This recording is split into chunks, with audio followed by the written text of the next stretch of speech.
तृतीय अध्याय। सेनापतियों सहित महिषासुर का वध।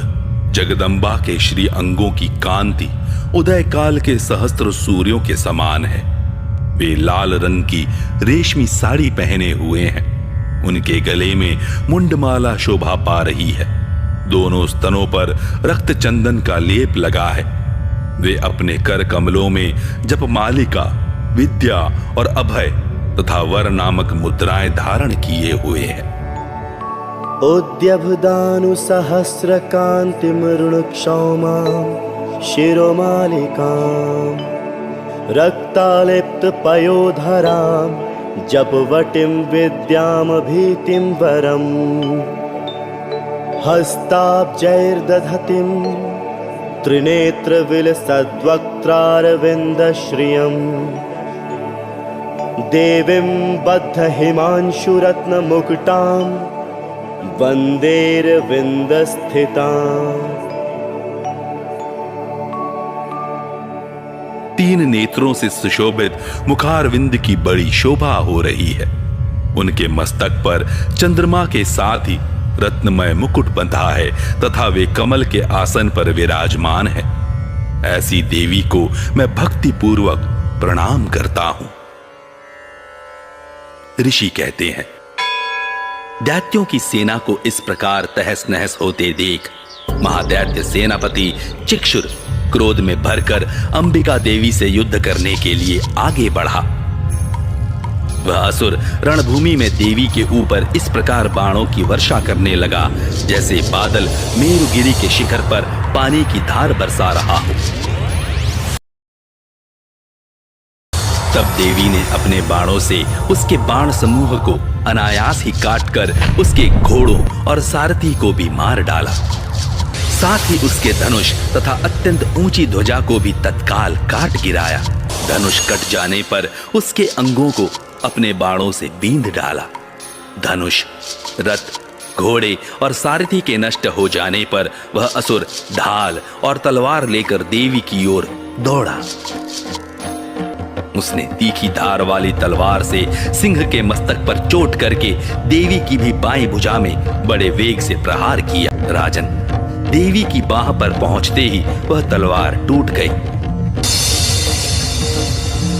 फिर तो क्रोध से लाल आंखें करके उस राक्षस ने शूल हाथ में लिया और उसे उस महादैत्य ने भगवती भद्रकाली के ऊपर चलाया। वह शूल आकाश से गिरते हुए सूर्यमंडल की भांति अपने तेज से प्रज्वलित हो उठा। उस शूल को अपनी ओर आते देख देवी ने भी शूल का प्रहार किया। उससे राक्षस के शूल के सैकड़ों टुकड़े हो गए। साथ ही महादैत्य चिक्षुर की भी धज्जियां उड़ गईं। वह प्राणों से हाथ धो बैठा। महिषासुर के सेनापति उस महापराक्रमी चिक्षुर के मारे जाने पर देवताओं को पीड़ा देने वाला चामर हाथी पर चढ़कर आया। उसने भी देवी के ऊपर शक्ति का प्रहार किया, किंतु जगदंबा ने उसे अपने हुंकार से ही आहत एवं निष्प्रभ करके तत्काल पृथ्वी पर गिरा दिया।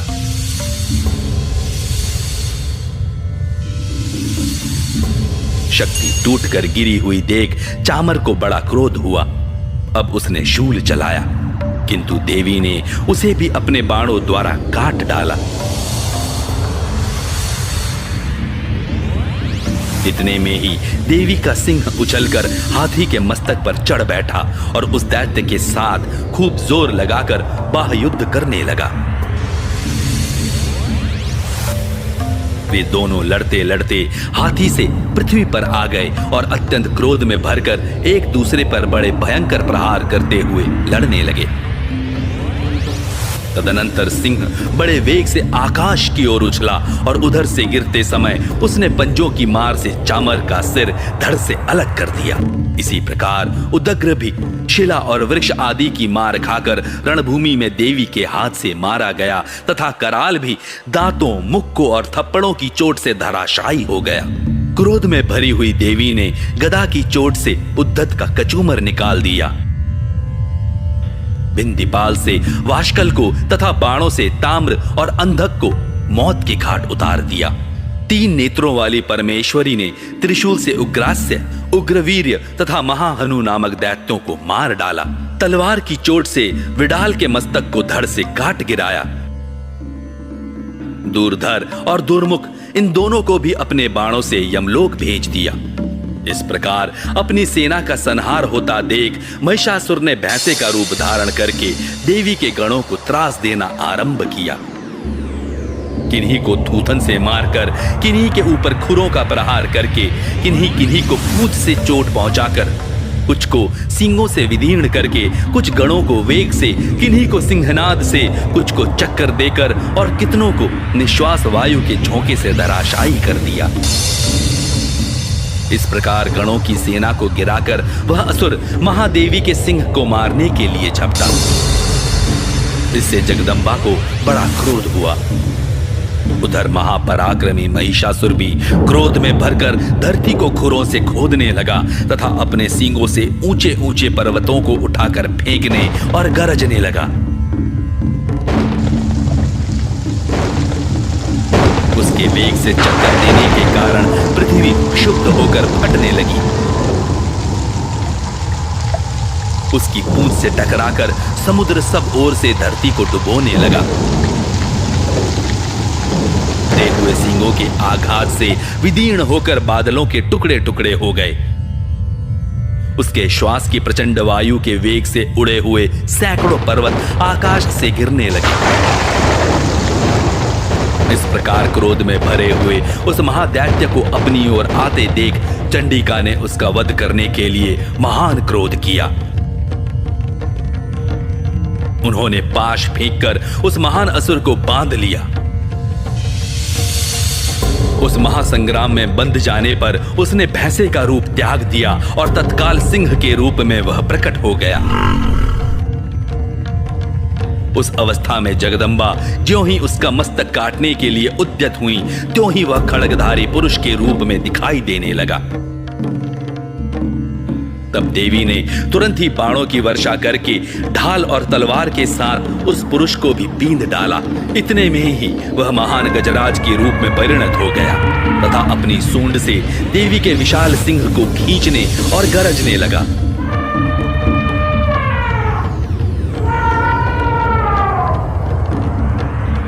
खींचते समय देवी ने तलवार से उसकी सूंड काट डाली।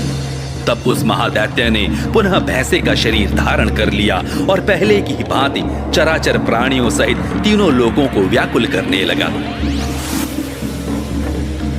तब क्रोध में भरी हुई जगन्माता चंडिका बारंबार उत्तम मधु का पान करने और लाल आंखें करके हंसने लगी।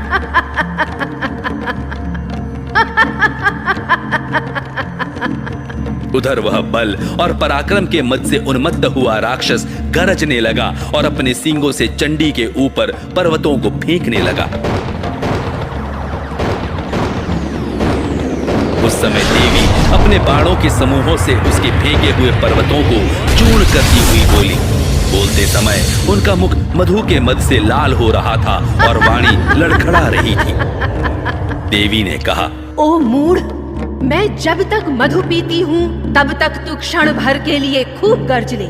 मेरे हाथ से यही तेरी मृत्यु हो जाने पर अब शीघ्र ही देवता भी गर्जना करेंगे।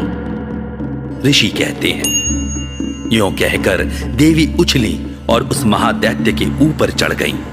फिर अपने पैर से उसे दबाकर उन्होंने शूल से उसके कंठ में आघात किया। उनके पैर से दबा होने पर भी महिषासुर अपने मुख से अभी आधे शरीर से ही वह बाहर निकलने पाया था कि देवी ने अपने प्रभाव से उसे रोक दिया। आधा निकला होने पर भी वह महादैत्य देवी से युद्ध करने लगा। तब देवी ने बहुत बड़ी तलवार से उसका मस्तक काट गिराया। फिर तो हाहाकार करती हुई दैत्यों की सारी सेना भाग गई और संपूर्ण देवता अत्यंत प्रसन्न हो गए।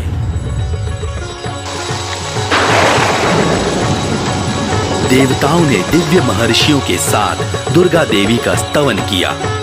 देवी तुम्हारी जय हो।